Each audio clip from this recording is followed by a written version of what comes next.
welcome to Fuel.Online. We're so glad you could join us today. My name is Emmeline and I'm in grade 3. Today we are going to share our stories of what God has been teaching us these past few months. I hope you have a great day. See you later.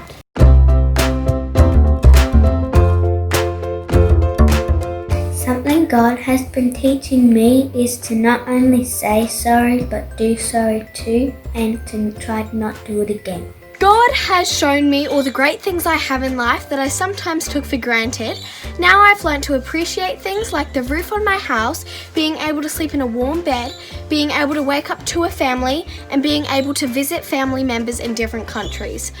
So something I've been really challenged with is taming the tongue. So some of you might remember I did a talk with some Lego minifigs about taming the tongue. And in that, as a bit of a joke, my little minifig called Evan's minifig a potato. I'd never called him a potato before, but actually that very night I called him a potato out of frustration. So I feel like God has been really challenging me to think about the words that I use, especially to those that I'm close to, and to only use our words to build each other up and encourage one another. The thing God's been teaching me the past few weeks is not to worry or be afraid, but to trust God and to trust that He'll keep His promises to always be with me. Through the book of James, God has reminded me about the power of the tongue. When face-to-face contact has reduced and virtual technologies have taken over, God has been reminding me how we need to be very careful with the words that we choose. James chapter 3. I've learnt to be patient as everyone is different and we all should try and understand each other. As it says in 1 Corinthians chapter 13, love is patient, love is kind. It does not envy, it does not boast. This is like what we've been learning in James this month. Our tongues are like really small, and but they can be very powerful. Like they're our most powerful organ because you can hurt someone with just one word, and you can also make someone's day with one word. It's in James chapter 2 where it talks about faith and works, and essentially how our faith, according to James, is dead if we don't have works. And I think Jesus uses a similar analogy when he talks about fruit on the trees, and if we're a tree and producing good fruit, then we're staying with God. But if we don't produce fruit, then God's kind of not really in our hearts as he should be. Give me a J. Give me a J. Hit me with an E. Hit me with an E. And it's U.S. Tell me who's the best. Jesus. Tell me who is Lord. Jesus. He's my best friend. He's with me till the end.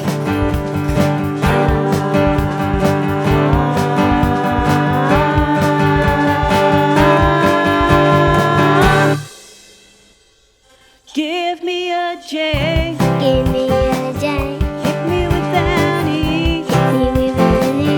And it's U.S. Tell me who's the best. Jesus. Tell me who is Lord. Jesus. He's my best friend. He's with me till the end.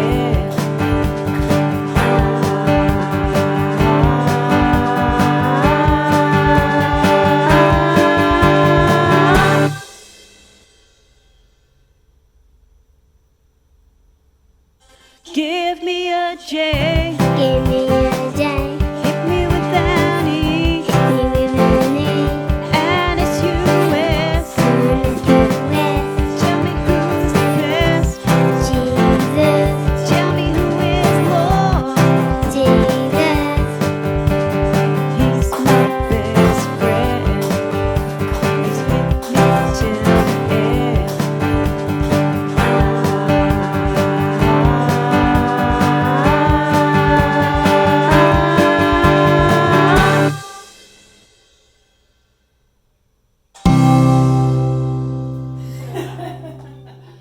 I was taught about God from an early age.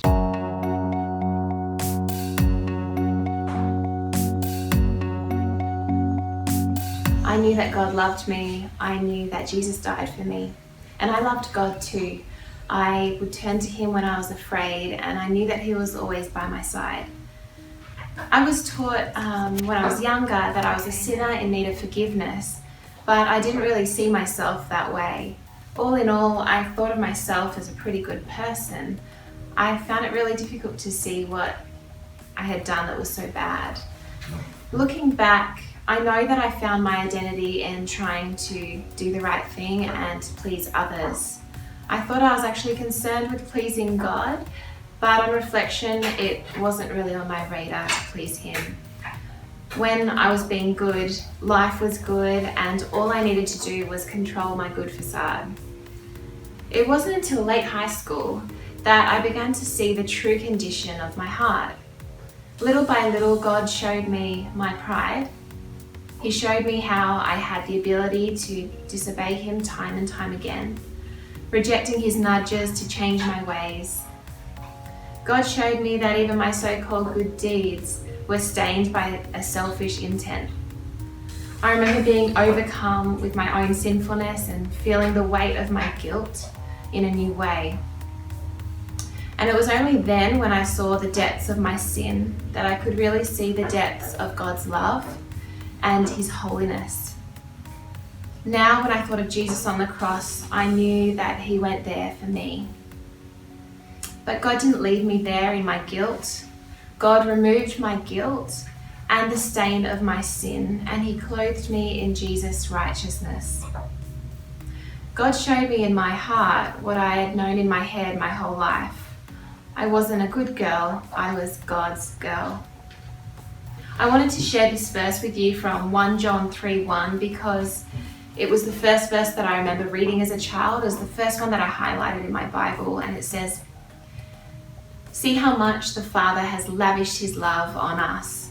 His love is so great that we should be called children of God, and that is what we are." God's forgiveness is there for everyone, even the ones who think that they don't need it. I'm so thankful that God showed up and called me to be in his family. Now I live each day as his child, and I know that that's the best place to be.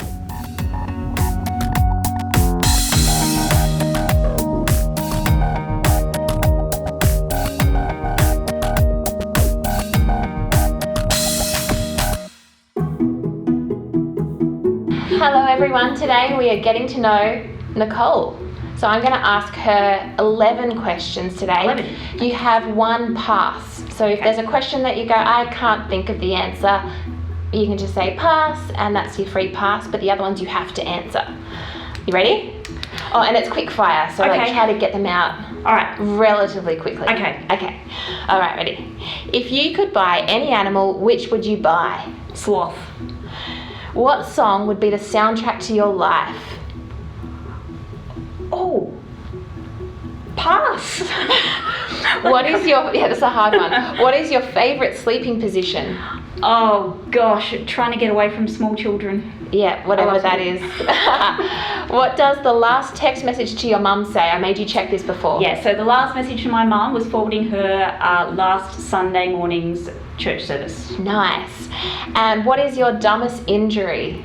Oh, so I can't ski. Going down a black run at Lake Louise in Canada, broke my leg.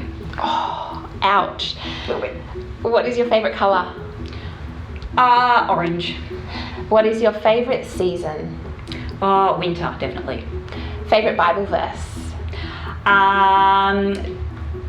Jesus Christ is the same yesterday, today, and forever. Awesome. Favourite book of the Bible?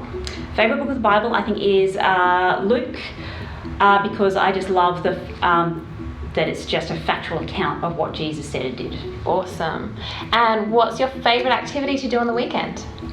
Oh, sleep in, if I could get it. That's hypothetically. Yeah. You don't have to actually do the activity. That's what your favourite thing to do is. Share your testimony or your story in 25 words or less. Okay. I'll count. All right. I went to a talk from Billy Graham, and he said that Jesus is the true vine, and not on vine is bad. Excellent, you did it, well done. Good job. Oh, I would high five, but we can't. Elbow. Nice job. Thank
My name's Yvette and I've been nominated for the Leaders Challenge this week. My challenge is I have to spin in a circle 5 times with my eyes closed and then walk along the length of the skipping rope without stumbling or falling over. Now if I fail, Elsie, what are my consequences? You eat a whole stack of sardines and a pie smashed in your face. Let's give it a go, hey? Alright, you guys count how many times I spin. You gotta tell me, you ready? 1, 2, 3, 4, 5. Whoa! Okay, Mum. Okay, Elsie, now I have to choose my consequences. I'm gonna pick this hand. Oh, the cream pie! Okay.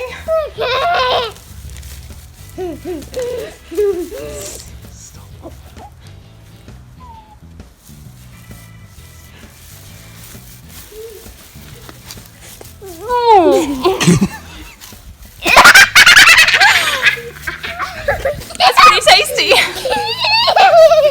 Ice cream, Mummy. Ice cream, Mummy. Thanks so much for joining us for Fuel.Online.